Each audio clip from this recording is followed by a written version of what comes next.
Hi, everyone. Thank you for coming. I'm Sebastian, as you know, and I'm quickly introducing Alevtyna's reading tonight, which refers to her work, which is presented in the windows, the Molotov cocktail dummies.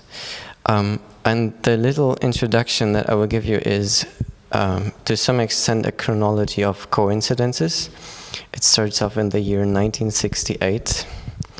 A famous German terrorist called Holger Mainz made his first film when he studied at the DFFB film school. And his first film was 2 minutes long, and it was it was called Herstellung eines Molotov-Cocktails, or How to Make a Molotov Cocktail. So he was filming how to make a Molotov cocktail to then, for instance, destroy capitalism or destroy the Springer publishing house, which is just a couple of 100 meters into that direction. In 2022, Alevtyna, sitting next to me, is in Kiev, and the Russian army is invading Ukraine from the north, from the east, from the south. And as millions of other people in Ukraine, Alevtyna does what she sees also on television or in Telegram channels. She's making Molotov cocktails to do at least something in the case that Russian tanks and soldiers will appear in front of the place where she lives. A few weeks later, Alevtyna flees to Germany and arrives in the city of Frankfurt as a young art student who used to study monumental painting in Kiev at the Naoma Art Academy. But the Zeitenwende is also a Zeitenwende for Alevtyna. She doesn't paint paintings anymore, but starts off making installations, and many of those installations are made out of what looks at least like a weapon. In 2024, Alevtyna is invited to participate in the OSTEN festival, a festival for arts in Bitterfeld-Wolfen, a small city in Sachsen-Anhalt.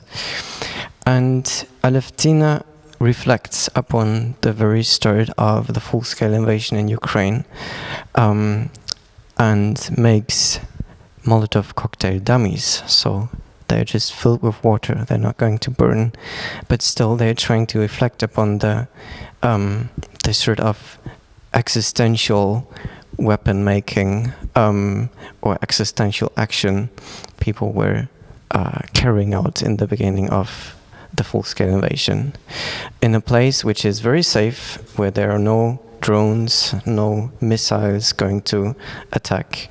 And she did so and exposed those dummies in Bitterfeld-Wolfen, right next to a kindergarten. Some mother from one of the children in the kindergarten saw the installation of Alevtyna and said, like, this is a no-go, this can't be true. So the police came, the firework came, they investigated the installation, everything was fine. But then an AfD politician who was ahead of the European elections trying to make some campaigning saw some good fodder in this. And then he sued both the festival and Alevtyna for violating weapon laws at the art festival. 2025, it's 1 year ahead of the federal elections in Germany, so just another elections, and we are showing this work once again in the windows of Gwost as part of the Solomiya Studio festival. And it's also another Zeitenwende, as it seems like CDU and AfD are closer than ever to collaborate in the parliament. And artists face more and more censorships, various forms of censorships in Germany, especially when it comes to, for instance, solidarity with Palestine. So the re-exposition of Alevtyna's work is here, right next to the Springer Publishing House, which is still there. Though it's a very, very different context, and I'm very curious now to hear from Alevtyna. Despite all the coincidences, I forgot one coincidence. There's a kindergarten right next to here. It's a Russian kindergarten. So now we want to hear from Alevtyna how to make a Molotov cocktail. I will start with reading the articles that were circulating around during that time. The festival organizers announced that the artwork was exhibited within the festival course and was therefore recognizable as a part of the art exhibition. Nevertheless, the festival team decided not to display the artwork any further. This message was broadcasted on the 7th of June 2024. Quoting another media article, "There's a local AfD member of parliament who scandalizes the festival and takes legal action against the artwork of Alevtyna Melnychuk. Dummy Molotov cocktails filled with water play a role in the work, which refers to the collapse of normality following the Russian attack on Ukraine. The work would violate the Weapons Act. He's trying to capitalize on the resulting uproar in the European election campaign. There are residents and visitors. The fire brigade is alerted because of the Molotov artwork." An official statement from AfD politician made in June. I'm quoting. "The Molotov cocktails exhibited at the OSTEN festival, along with the accompanying instruction manual in German and Ukrainian, are extremely disturbing. Mayor must immediately shut down the festival. A scandal has erupted at the OSTEN festival, which takes place from June 1st to June 16th at the old fire station in Wolfen. Disguised as an artistic action, an instruction manual for making Molotov cocktails was displayed alongside several of these weapons, which are banned in Germany. Mayor had proudly stated at the City Council meeting at May 29th that he was happy to take the festival under his patronage and that the event would have regional significance. Same AfD person commented, "The OSTEN Festival, through this so-called action, openly calls in both German and Ukrainian for people to prepare and produce Molotov cocktails. And all of this under the proud patronage of Mayor. This scandal must have consequences. Mayor must immediately shut down the festival. Today, we will file a complaint with the police because inciting and instructing the production of the Molotov cocktails is prohibited under the German weapons law. If the allegations are confirmed through the police investigations, Mayor must immediately resign." End of the media articles. There were different people involved and different factors that led to this escalation. One of them was a swastika drawing next to my installation, something that was nothing to do with me. Although it was painted later and it didn't help with media coverage. I focus on my feelings, my expertise, and my work and my position. What does my position hold, and did I have any protection in the end? I want people to feel what it was like to be there. What was the work about? The preparation of Molotov cocktails remains one of my most vivid memories. I was there, the installation of bottles was filled with water, and posters were held explaining how to make Molotov cocktails. The photo of the label that is part of the installation was taken by me too. I remember the first time I saw a real cocktail. It appeared on my friend's social media story. Later that same day, it was on the news. There was a lady sitting on the parking lot showing a screen. There were directions how to make a flammable mixture for the bottle. I wonder how fast the news are spreading. People are preparing, and I saw a billboard on my way on the countryside when I was leaving the capital. The billboard told the instructions how to use the cocktail properly. I wonder if there are any cases like that when all of the media promotes to make self-protection preparation in such a brutal way. In another statement, now by the mayor, he said, the Molotov cocktails were unnecessary. He expects better supervision. The frustration around my work needs to be forgotten, but not its origin. Everything was carefully planned and thoroughly discussed with my friends, professors, and curators. It is a very long way of preparations in all its means. And then there was a request to remove it, born out of fear, I guess. Should I say that the question didn't actually sound like I had a choice? Of course, I get it, I wasn't there, I couldn't be there, but I wonder if I became someone who can't speak. I need to completely step outside and look at my picture. My biggest fear was my family, who are also in Germany. Maybe they could be affected by this. I am an immigrant under the temporary protection here. Any actions that involves police doesn't sound funny to me.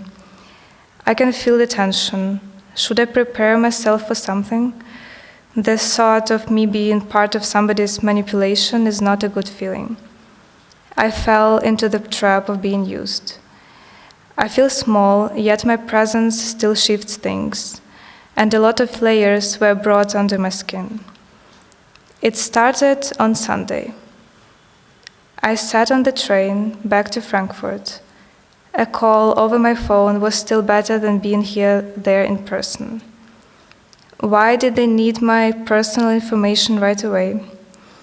Talking through the phone meant I had a wall of protection. I had the power to hang up and not respond, even though I didn't do that. Why would I try to change things and provoke thoughts? That's where this situation led me. I thought you would protect me, but of course in an ideal situation, I would love to stand by my work, be strong and present. But how can you stop the media from spreading their versions or prevent politicians from making violent accusations? There were 4 calls in 4 days. Day 1.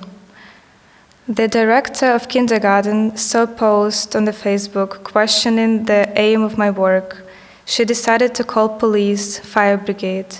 They ended up asking my residency address and my birth date. Day 2. Censorship of the work. At first, they removed everything from the public spaces, as my installation was spread throughout different festival locations, leaving only a small part in the main building. They were not forced to do that. Their fear of escalation played the role. Day 3. There was a claim that because of the commotion that happened, some donors didn't show up. It sounded like I got blamed, and they removed the work completely. A statement on the website informed the residents that it was no longer on display. I see it as they confirmed that I was wrong and the installation shouldn't have been made in the first place. Day 4. Media articles were published, twisting the narrative to their own benefits. There's still the headlines online. You can look it up.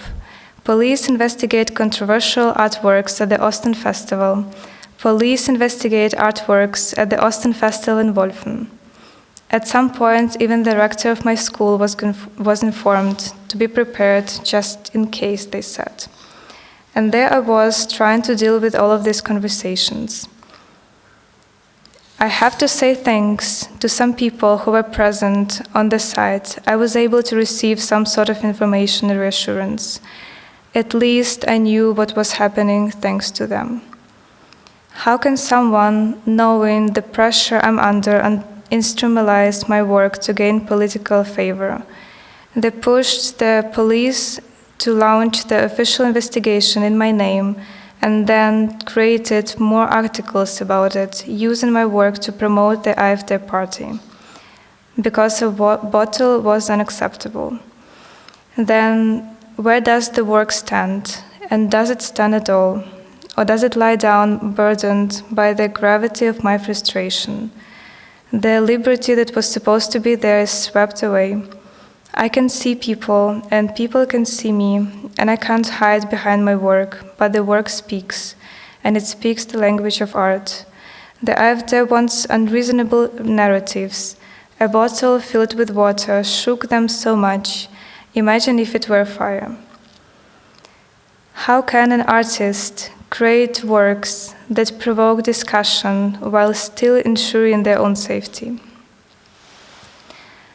I do feel responsible that there might have been aspects during this allegation that I could have handled better. Cultural production is violence. I was told that my work requires time. Thinking, making, or sitting behind my desk, asking myself all of these questions is a violent reality of my mind. Where is that line? The work speaks fragility, fragility in all its meanings. I am an immigrant, and my ego is nowhere to be found here. I'm speaking in a monologue in a language that is also foreign to me, as I'm foreign to this land. There's something fragile and vulnerable here, and I don't want to be exploited, but I already am. How can I find my position as an artist to have my liberation of voice? I have questions, a lot of questions, that feel like a cloud in my head. Cloud in my head became heavier as it is. It is going to become something that I can't get rid of, but only wait. In the end, all this wasn't just about my work. It was about control, and I'm still here, and so is the work.